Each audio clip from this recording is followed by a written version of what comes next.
Crypto people around the world, happy Green Monday. I think it's no coincidence that the Monday following St. Patrick's Day weekend, we have ourselves a nice green day as far as the charts go. However, I will warn you not to get too excited about it. Again, this is something Omar Baum from Crypto talks about. He's a phenomenal guy in the space. If you haven't heard of him before, definitely check him out. I've actually been watching his videos from when he started doing crypto videos 2 or 3 years ago, and he would be filming his videos around the car, driving in his car on his way to work a lot of the time. And he'd post these videos, and he's one of the ones. So Crypto, if you just so Omar, if you just so happen to be watching this video right now, I have to thank you. As my camera falls, I have to thank you for everything you did on Ethereum way back in the day, because you were one of the biggest reasons why I held on to Ethereum after the network started attacking itself and everybody was freaking out. You were one of the main reasons I held on, so thank you, man. Thank you very much for that. And keep up the great work, man. It's great to have seen you grown and develop over the years. And, now that you got your own channel with over 100,000 subscribers, man, well-deserved. I know you worked hard to get there. So, and I'm still a regular consumer of your content. And I only recently just subscribed because I just started to plug into YouTube myself. So I should have subscribed probably 3 years ago. But, hey, man, nonetheless, keep up the great work. Love what you do. So check him out. I'll put a link to his channel. And perhaps I'll just put a link to one of his most recent videos below. And then you can check him out that way. But where I was going with that, we are green today, but we may not stay green. So we may be green for a few more days. But what Omar Baum always mentions, and it is something that has remained true for a while now, is that when we hit the weekend, there's a weekend sell-off in the market. So. And then kind of what generally follows that after a weekend sell-off is that, Monday, Tuesday, the market, people put their money back in and the market becomes green again. For whatever reason that is, a lot of traders, a lot of probably day traders, weekly traders. But anyway, so, I wouldn't be surprised if it happens this upcoming weekend again. We could see a sell-off down to 7,000 on Friday, Saturday. It could very well happen. I hope it doesn't, because I'm sick and tired of hodling through the storm. But nonetheless, even if it does, I'm going to keep hodling my basically my big 5, my big 6 coins. It is a little bit frustrating because I'd like to get bigger positions in those coins without putting new money, new U.S. dollars in, because I don't have free-flowing capital to put in. What I have in is already in, and I do have it scattered around 20 to 30 different coins right now, and I would really like to condense that to 5 to 10, because 20 or more, that's just too much to keep track of. Honestly, I think 12 or more is probably, you're starting to, when you hit 12, you're starting to flirt with too many to keep track of. But I think 5 to 10 is my personal sweet spot where I can really keep good tabs, good notes, pay close attention to 5 to 10 coins without it overwhelming me. So don't be surprised if there is a sell-off again this weekend. Just keep hodling, guys. We'll get through this. And try to keep your positive energy up. I did a video. I filmed it last night, and I screwed up when I was doing a conversion to condense the file size to upload it to YouTube. So I'll be uploading that today. I'll be uploading this one later today. But check it out. I talked about just some resilience, kind of weathering the storm, and some positive energy. Probably my favorite video that I've shot up to this point. Maybe it'll be one of yours if there's anybody out there even watching it. So check it out. But yeah, we're in the green. Looks like Bitcoin's up around 8,600, which is, of course, encouraging to see. But, like I said, we could go low again. Hopefully, it kind of looks like we're in the middle of what I would call, I guess, a mini teacup handle. So a lot of times you'll see the pattern where we got, a high point here, and then the market kind of goes like this, and it kind of swings down, and then it goes up. I think we may be, if this is like swinging down, I think we're kind of right there since March 5th. When we started back down. We were kind of working our way back up, and then we started back down. It looked like, the Bulls were going to win, and then the Bears kind of kicked in and went down. But I think we may be, towards that midpoint where it starts to go back up again. It's possible. Look, I don't know. I could be totally wrong. But that's kind of what it looks like. I've seen that pattern before many times. Man, I really just want to, quite frankly, I want to get up to 20,000 again. I want to get to 20,000 again because this is what awaits right here. So hopefully we can get there soon. I'm sure a lot of other people out there want to get there.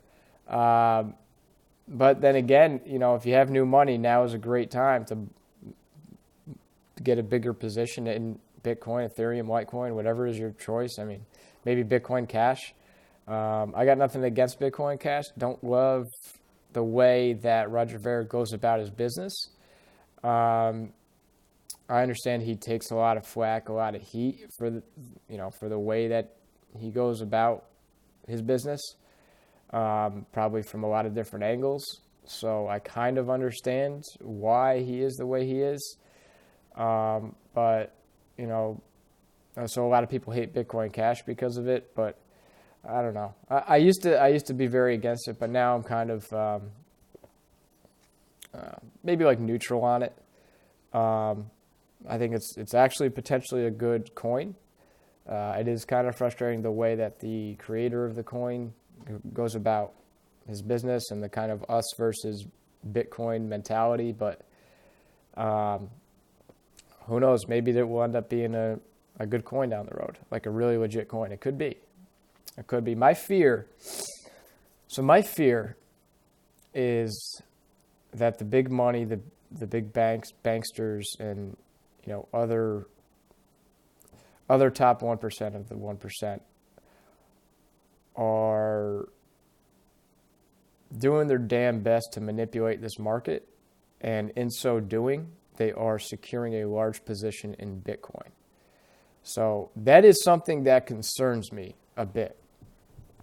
I never thought I'd be saying that, but I'm genuinely concerned that may be happening right now. And if that is happening right now, it's probably a good idea to secure a nice position in 1, 2, 3 other coins that you really believe in, that perhaps the banksters aren't dipping into. And I have a feeling that they're kind of focused on Bitcoin and not really paying attention to much else, which does present opportunity elsewhere. Now, that said, this doesn't mean that Bitcoin's price is going to stay between $7,000 and $10,000 for the rest of time. Now, I think it's going to go much higher. I still think that $50,000 to $100,000 is very attainable before the end of 2018. But over time, we may see that, these big banksters got a very large position in Bitcoin. And obviously, they have more U.S. dollars, more fiat money to work with than all of us combined. And it's not close. It doesn't matter who you are. The Federal Reserve prints money and hands it to them at no cost. So, I mean, that could potentially, we could potentially see them begin to be able to control Bitcoin. So that's a little bit scary to me, which does, like I said, present opportunities elsewhere, perhaps Bitcoin Cash. So while I personally don't have any Bitcoin Cash right now, I did when it forked. I obviously had Bitcoin, but most of my Bitcoin was stored off of exchanges out of online wallets. I kind of have my own hardware wallet system because I didn't trust Ledger. I know it sounds ridiculous. I didn't trust Ledger. For those of you who don't know what Ledger is, it's a little like USB stick that has I believe has 2FA, two-factor authentication. several encryption things, I believe, in it. It's a little like USB stick, and you can store your coins, your Bitcoin, whatever else you hold, whatever coins Ledger supports at that time, on this thing. And it's basically, it has like a PIN code that only you know. Basically, only you can access the funds. But there was actually a hack of some kind not too long ago, and people were losing their cryptocurrencies that they held on a ledger. So even before that, I was a little bit hesitant, and I was kind of thinking, well, what if I just kind of make my own type of a hardware wallet? It's not nearly as complex, but I think it's way less likely that mine would get hacked, especially being something that's like I kind of did myself. So it's not like there's a huge market for it. And I did that, several months ago, and it works out well. It's not as smooth or as user friendly as a Ledger Nano or a Keep Key or something like that, but it does the job, and I think it's pretty secure. So, and I could be wrong there too, but that's something I could talk about too in more detail if anybody wants to know more about that. How I did that, I can walk you through the steps. Just depends, if somebody wants to know, I'll show you how I did it. So what I was going to say is I did get some Bitcoin Cash, but not very much because I held most of my Bitcoin off the internet. Or you know what? That's not true. I held a lot of it in a wallet that didn't support the fork. So that pissed me off a little bit. But it happens. You live and you learn. And what Bitcoin Cash I did have, I wound up selling at what I thought was a pretty good price. And then I used that to buy more Litecoin, which I really like a lot. I just think there's a lot of use cases, or I should say potential use cases for it. I think it'll be used quite a bit as a transactional currency. And maybe it'll end up being used less and less over time as a transactional currency and more as a store of wealth when you have things like Nano. And I'm not talking about Ledger Nano, I'm talking about Nano, like Ryblox, which has crazy fast transaction speed, which I think rivals that of like Visa and MasterCard. So who knows, we could end up going in that direction too. But I think in the near term, Litecoin is going to be used a lot for e-commerce, online transactions, among some other things. So I really like that coin. I'm a fan of Charlie Lee, and I actually like what he did when he sold off his Litecoin, because I can respect entirely where he's coming from when he says he wanted to be able to focus entirely on the project, the technology, and not worry about the price at all. Not worried about what the value of his holdings are worth at all. So I respect, and I buy into what he's selling there. So I think there's a lot of good things for Litecoin ahead. A lot of good things for the whole market, really. But please, if you recently got in, stay patient. Just stay patient. Especially if you got in within the past few months. Really, if you haven't been in this market for a full year, you can't really appreciate how serious the volatility is. So just give it some time. If you have bought in, I don't care if you bought into Bitcoin at 20,000, don't sell it. Don't sell it unless you're in a crazy position where you absolutely have to. I would protect that investment and just give it some time. Because honestly, I think we'll be back there before you know it. And we'll go beyond that as well. So even though you may have bought at, 15 to 20,000, it won't be long before a lot of people are saying, man, I wish I bought at 15, 20,000. So just hold on, just give it some time, and be patient. Don't listen to all the FUD. There's a lot of FUD out there, fear, uncertainty, and doubt. There's a lot of FUD out there that, the sole purpose, I think, is to scare people away and drive the price down and try and contain this behemoth of, a technology on the down low for as long as humanly possible, because it's only a matter of time before this thing takes over. And I think the banks are really beginning to feel that. The regulators are beginning to feel that. The government is feeling that, and they're starting to, kind of pull out all the stops here to keep that price down and to keep that adoption down and to scare people away as opposed to, let people come in.